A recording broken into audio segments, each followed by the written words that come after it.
അസ്സലാമു അലൈക്കും. ഞാൻ Abu Rifas. Pregnancy and parenting ടിപ്സിലേക്ക് എല്ലാ കൂട്ടുകാർക്കും സ്വാഗതം. ചാനൽ സബ്സ്ക്രൈബ് ചെയ്യാനും നിങ്ങളുടെ കൂട്ടുകാരിലേക്ക് ഷെയർ ചെയ്യാനും എല്ലാവരോടും അഭ്യർത്ഥിക്കുന്നു. കഴിഞ്ഞ വീഡിയോയിൽ നമ്മൾ IVFുമായി ബന്ധപ്പെട്ട കാര്യങ്ങളാണ് പറഞ്ഞത്. അതിൻ്റെ തുടർച്ചയായിട്ടാണ് ഈ വീഡിയോയും.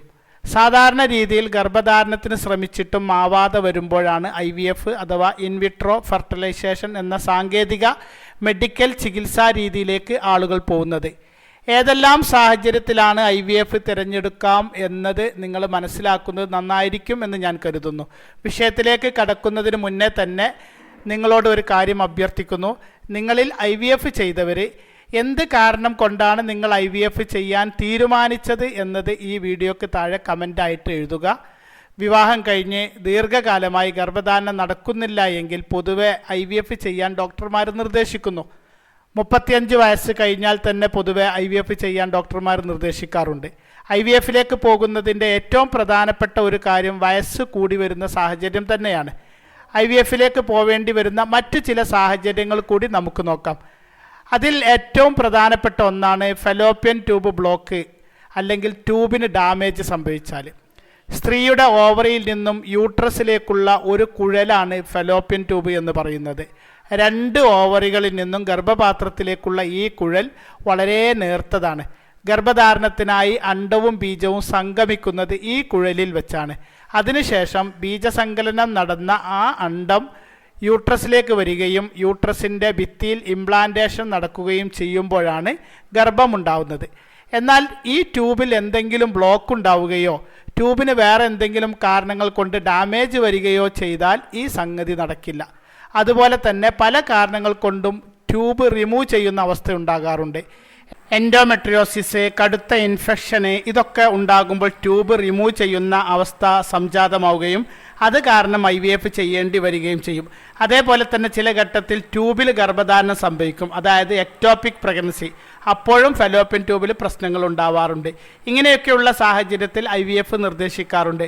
ഇവിടെ മനസ്സിലാക്കേണ്ട ഒരു പ്രധാന കാര്യം, സ്ത്രീകൾക്ക് 2 ഫെലോപ്യൻ ട്യൂബ് ഉണ്ട്. ഏതെങ്കിലും ഒന്നിന് ഡാമേജ് വന്നു എന്നതുകൊണ്ടോ അല്ലെങ്കിൽ ബ്ലോക്ക് ഉണ്ടായി എന്നതുകൊണ്ടോ മാത്രം IVF ചെയ്യേണ്ടതില്ല. ജന്മനാ തന്നെ ട്യൂബ് ഇല്ലാത്ത കേസുകളുമുണ്ട്. IVF തിരഞ്ഞെടുക്കേണ്ടി വരുന്ന മറ്റൊരു പ്രധാന പ്രശ്നം ഓവുലേഷനുമായി ബന്ധപ്പെട്ടതാണ്. അണ്ഡം റിലീസ് ചെയ്യാത്ത അവസ്ഥ ഉണ്ടെങ്കിൽ അത് ടെസ്റ്റുകളിൽ നിന്ന് മനസ്സിലാക്കി ഡോക്ടർമാർ IVF ചെയ്യാൻ നിർദ്ദേശിക്കുന്നു.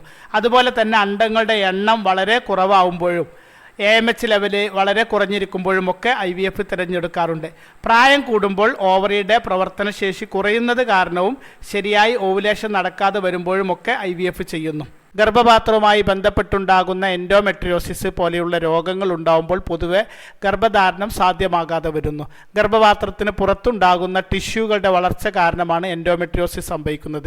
സ്ത്രീകളിലെ ഏറ്റവും ഗൗരവമായ ഒരു ഗൈനക്കോളജി പ്രശ്നം കൂടിയാണ് എൻഡോമെട്രിയോസിസ്. ഇത്തരം സാഹചര്യങ്ങളിൽ ഗർഭധാരണത്തിന് വേണ്ടി IVF തിരഞ്ഞെടുക്കുന്നു. സ്ത്രീകളിലെ പ്രശ്നങ്ങൾക്ക് പുറമെ പുരുഷന്മാരുമായി ബന്ധപ്പെട്ട പ്രശ്നങ്ങളും IVF ചെയ്യാൻ നിർബന്ധിതമാകുന്ന അവസ്ഥയുണ്ട്. അതിൽ ഏറ്റവും പ്രധാനപ്പെട്ട ഒന്നാണ് പുരുഷന്മാരിലുണ്ടാകുന്ന അസൂസ്പെർമിയ അഥവാ ബീജ കൗണ്ടിൻ്റെ എണ്ണം 0 ആകുന്ന അവസ്ഥ. ഈ അവസ്ഥയിൽ വൃഷ്ണകോശങ്ങളിൽ നിന്നും ബയോപ്സി ചെയ്ത് ബീജങ്ങൾ എടുത്ത് IVF ചെയ്യുന്നു. ബീജങ്ങളുടെ എണ്ണം, ചലനശേഷി കുറവ്, മോർഫോളജി ഇങ്ങനെയുള്ള പ്രശ്നങ്ങളൊക്കെ ഉണ്ടാകുമ്പോഴും അതിൽ നിന്ന് നല്ല ആരോഗ്യമുള്ള ബീജങ്ങൾ തിരഞ്ഞെടുത്ത് IVF ചെയ്യാറുണ്ട്. ലൈംഗിക ബന്ധത്തിന് കഴിയാതെ വരുന്ന അവസ്ഥകളിലും അതുപോലെ ക്യാൻസർ പോലത്തെ രോഗങ്ങളിൽ കീമോതെറാപ്പി ചെയ്യേണ്ടി വരുന്ന അവസ്ഥകളിലുമൊക്കെ ഗർഭധാരണം സാധ്യമാകാൻ IVF ആണ് പൊതുവെ നിർദ്ദേശിക്കാറുള്ളത്. പുരുഷന്മാരിൽ വേരിക്കോസിൽ പോലെയുള്ള പ്രശ്നങ്ങൾ ഉണ്ടാകുമ്പോൾ ബീജങ്ങളുടെ എണ്ണം കുറഞ്ഞുകൊണ്ടിരിക്കും. സാധാരണ നിലയിൽ ഗർഭധാരണത്തിന് ശ്രമിച്ചിട്ടും ആവുന്നില്ല എങ്കിൽ IUI, IVF എന്നീ മാർഗങ്ങൾ ഇവിടെയും സ്വീകരിക്കും. സാധാരണ നിലയിൽ വിവാഹമൊക്കെ കഴിഞ്ഞ് 6 മാസവും 1 കൊല്ലവും ഒക്കെ കഴിയുമ്പോൾ തന്നെ ഗർഭധാരണം ആവുന്നില്ല എന്ന് കണ്ടാൽ ഡോക്ടറെ കാണുകയാണ് ചെയ്യാറുള്ളത്. സ്വാഭാവികമായും മരുന്ന് ചികിത്സകൾ ധാരാളം ചെയ്യുന്നു, IUI ചെയ്തു നോക്കുന്നു. ഇതൊന്നും ഫലപ്രദമായി കാണാത്ത അവസ്ഥയിലും IVF ചെയ്യുന്നു.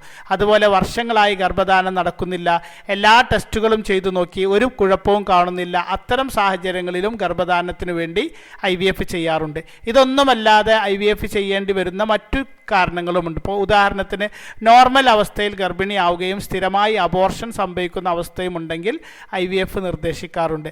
അതുപോലെ നല്ല ക്വാളിറ്റിയുള്ള എഗ്ഗുകൾ തിരഞ്ഞെടുത്ത് ഗർഭധാരണത്തിന് ശ്രമിക്കാനും IVF ചെയ്യുന്നു. എല്ലാവർക്കും IVF എന്നത് ഒരു അവസാന ഓപ്ഷൻ അല്ല എന്ന് നമുക്കറിയാം. IVF ചെയ്തു എന്നതുകൊണ്ട് ഉറപ്പായും ഗർഭിണിയാവും എന്ന അവസ്ഥയുമില്ല. എത്രയോ പേർക്ക് 4ഉം 5ഉം തവണയും IVF ചെയ്തു ഫെയിലായത് നമുക്കറിയാം. ഏറ്റവും നല്ല ബെസ്റ്റ് IVF സെൻറ്റർ എന്ന് അവകാശപ്പെടുന്നവർ പോലും IVF വിജയം ഉറപ്പിച്ച് പറയാറില്ല. എന്നാൽ ചില കേസുകളിൽ നമുക്ക് IVF മാത്രമേ ഫസ്റ്റ് ഓപ്ഷൻ ഉള്ളൂ. ബെസ്റ്റ് ഓപ്ഷനും അതുതന്നെയാണ്. ഉദാഹരണത്തിന് 2 ട്യൂബും ഇല്ലാത്ത അവസ്ഥ, 2 ട്യൂബും ബ്ലോക്ക് ആയിട്ടുള്ള അവസ്ഥ. ഈ ഘട്ടത്തിൽ ഏറ്റവും നല്ലത് IVF ചെയ്യുക എന്നത് തന്നെയാണ്. അവിടെ ഫസ്റ്റ് ഓപ്ഷനും അത് തന്നെയാണ്. IVF മാത്രമേ ഗർഭധാരണത്തിന് ഇവിടെ വഴിയുള്ളൂ. അപ്പോൾ നമ്മൾ ഇതുവരെ പറഞ്ഞ ഈ കാരണങ്ങൾ കൊണ്ടെല്ലാം IVF തിരഞ്ഞെടുക്കേണ്ടി വരാം. അപ്പോഴും നിങ്ങൾ ശ്രദ്ധിക്കേണ്ടതുണ്ട്. അതാണ് ഞാൻ കഴിഞ്ഞ വീഡിയോയിൽ പറഞ്ഞത്. ഏത് കാരണം കൊണ്ട് IVFന് പോകുമ്പോഴും അണ്ടം ബീജം ക്വാളിറ്റിക്കും കൂടുതൽ എഗ്ഗുകൾ ലഭിക്കാനും ഇംപ്ലാന്റേഷൻ സക്സസ് ആവാനുമുള്ള കാര്യങ്ങൾ നമ്മൾ മുന്നേ തന്നെ ചെയ്യാൻ ശ്രദ്ധിക്കണം. അവയെക്കുറിച്ച് നമുക്ക് ഇൻഷാ അല്ലാഹ് തുടർന്നുള്ള വീഡിയോകളിൽ ചർച്ച ചെയ്യാം. ഞാൻ നേരത്തെ പറഞ്ഞതുപോലെ നിങ്ങളിൽ IVF ചെയ്തവരുണ്ടെങ്കിൽ ഏത് കാരണം കൊണ്ടാണ് IVF ചെയ്യാൻ തീരുമാനിച്ചത് എന്ന് താഴെ കമൻറ്റിൽ എഴുതുക. ഞാൻ ഇതിൽ പറയാത്ത കാരണങ്ങളുണ്ടെങ്കിൽ അത് മറ്റുള്ളവർക്ക് അറിയാനും ഏറ്റവും കൂടുതൽ പേര് ഏത് കാരണം കൊണ്ടാണ് IVF ചെയ്തത് എന്ന് മനസ്സിലാക്കാനും അത് സഹായിക്കും.